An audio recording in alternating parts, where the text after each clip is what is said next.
ఢిల్లీలో కాలుష్యం danger bells మోగిస్తోంది. అత్యంత ప్రమాదకర స్థాయిలో ఎయిర్ పొల్యూషన్ కొనసాగుతోంది. ఆ దేశ రాజధాని అత్యంత దారుణంగా గాలి నాణ్యత పడిపోయింది. ఇక దీపావళి పండుగ తర్వాత రోజు నుంచి గాలి కాలుష్యం విపరీతంగా పెరిగింది.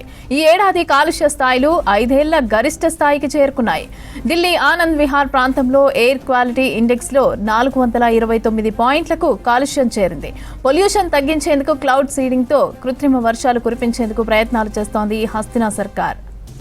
కాలుష్యమైన గాలిని పీల్చడం వల్ల ఢిల్లీలో ప్రతి మనిషి రోజుకి 9 సిగరెట్లు తాగినట్లు అవుతుందని వైద్య నిపుణులు చెబుతున్నారు. ఇది ఇలాగే కొనసాగితే వారానికి 63 సిగరెట్లు, నెలకి 270 సిగరెట్లు తాగుతున్నట్లు అవుతుందని తెలిపారు. ఈ కాలుష్యం తగ్గకపోతే ప్రజలు క్యాన్సర్ వ్యాధి బారిన పడే అవకాశం ఉందని డాక్టర్లు చెబుతున్నారు. మాస్క్ తప్పనిసరిగా ధరించాలని, అనవసరంగా బయట తిరగవద్దని డాక్టర్లు ఇప్పటికే సూచనలు చేశారు. ఎయిర్ ప్యూరిఫైయర్ తప్పనిసరిగా వినియోగించాలని అన్నారు. 3 రోజులుగా గాలి పీల్చుకునేందుకు ఇబ్బందులు పడుతున్నారు ఢిల్లీ వాసులు. ఢిల్లీ పొల్యూషన్ ను తగ్గించడంలో ప్రభుత్వం విఫలమైందని విమర్శలు వస్తున్నాయి. ప్రతిపక్షాలు ఢిల్లీ ప్రజలు కాలుష్యాన్ని పీల్చుకోలేక ఉక్కిరిబిక్కిరి అవుతున్నా బీజేపీ చర్యలు తీసుకోకపోవడం దారుణమని అన్నారు. ఢిల్లీని చుట్టుముట్టిన వాయు కాలుష్యంపై బీజేపీ సమాధానం చెప్పాలని డిమాండ్ చేశారు కాంగ్రెస్ పార్టీ రాజ్యసభ ఎంపీ అభిషేక్ మను సింఘ్వి. 3 రోజులుగా గాలి మసిబారిపోయిందన్నారు. దీనిని పీల్చిన ప్రజల ఊపిరితిత్తులు నల్లగా మారుతున్నాయని, ఇంత జరుగుతున్నా ప్రభుత్వం స్పందించకపోవడం దారుణమని అన్నారు. ప్రజలు హాయిగా స్వచ్ఛమైన గాలి పీల్చగలిగేలాగా చేస్తామంటూ బాధ్యత తీసుకునే బాధ్యతాయుత ప్రభుత్వం కావాలని ట్వీట్ చేశారు అభిషేక్ మను సింఘ్వి. ఢిల్లీలో కాలుష్యం డేంజర్ బెల్స్ మోగిస్తోంది. అత్యంత ప్రమాదకర స్థాయిలో ఎయిర్ పొల్యూషన్ కొనసాగుతోంది. దేశ రాజధానిలో అత్యంత దారుణంగా గాలి నాణ్యత పడిపోయింది.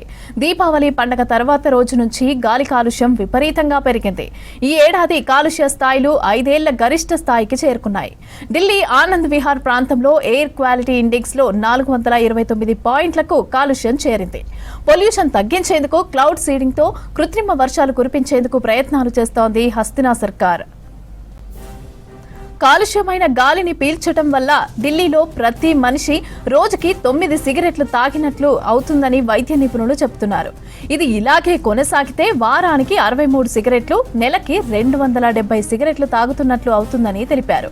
ఈ కాలుష్యం తగ్గకపోతే ప్రజలు క్యాన్సర్ వ్యాధి బారిన పడే అవకాశం ఉందని డాక్టర్లు చెబుతున్నారు. మాస్క్ తప్పనిసరిగా ధరించాలని, అనవసరంగా బయట తిరగవద్దని డాక్టర్లు ఇప్పటికే సూచనలు చేశారు. ఎయిర్ ప్యూరిఫైయర్ తప్పనిసరిగా వినియోగించాలని అన్నారు. 3 రోజులుగా గాలి పీల్చుకునేందుకు ఇబ్బందులు పడుతున్నారు ఢిల్లీ వాసులు. ఢిల్లీ పొల్యూషన్ ను తగ్గించడంలో ప్రభుత్వం విఫలమైందని విమర్శలు వస్తున్నాయి. ప్రతిపక్షాలు కూడా ఢిల్లీ ప్రజలు కాలుష్యాన్ని పీల్చుకోలేక ఉక్కిరిబిక్కిరి అవుతున్నా కూడా బీజేపీ చర్యలు తీసుకోకపోవడం దారుణమని అన్నారు. ఢిల్లీని చుట్టుముట్టిన వాయు కాలుష్యంపై బీజేపీ సమాధానం చెప్పాలని డిమాండ్ చేశారు కాంగ్రెస్ పార్టీ రాజ్యసభ ఎంపీ అభిషేక్ మను సింఘ్వి.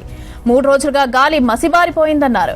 దీనిని పీల్చిన ప్రజల ఊపిరితిత్తులు నల్లగా మారుతున్నాయని, ఇంత జరుగుతున్నా కూడా ప్రభుత్వం స్పందించకపోవడం దారుణమని అన్నారు. ప్రజలు హాయిగా స్వచ్ఛమైన గాలి పీల్చగలిగేలాగా చేస్తామంటూ బాధ్యత తీసుకునే బాధ్యతాయుతమైనటువంటి ప్రభుత్వం కావాలని ట్వీట్ చేశారు అభిషేక్ మను సింఘ్వి.